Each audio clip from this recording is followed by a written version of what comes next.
Dito sa baga daw. Dito sa mga baga-baga. We just purchased a new Kawasaki mower, 2D stroke.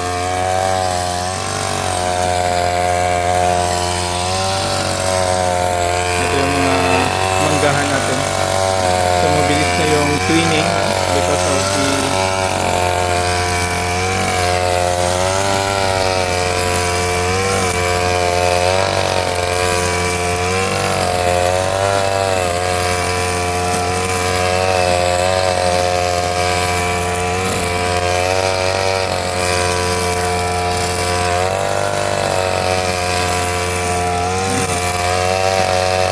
just testing kung how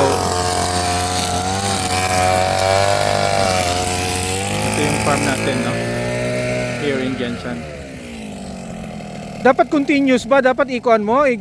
Ginapahuway-huway mo? Continue. Di ba kuan siya? Dapat para ma-maintain ang makina mo, hindi siya continuous, taga 5 to 10 minutes daw ikuan mo, i-brake mo. Adjust. Hindi i-off siya, hindi siya continuous nga magsobra 10 to 15 minutes daw eh. Para hindi mag-init ang Hindi mag-init ang makina. Tanaw daw, okay man siya? Okay, sir. Kawasaki ni branded to ni.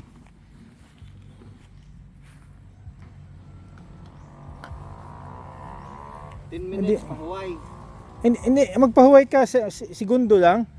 No, magpahuway ka mga siguro ang gikuan na niya, hindi mag-overheat ba nga mag 30 minutes o 15 minutes nga magkuan ka continuous. So hindi siya magsobra ng dugay daw kayo. Nang ginabuhat dira sa highway makita ko.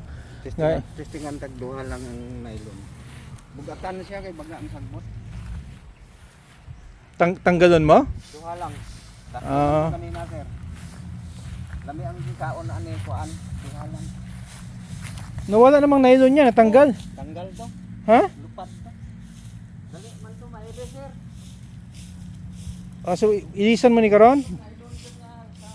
Katong puti. Ayan, natanggal yung nylon pa daw. This is Kawasaki na brand.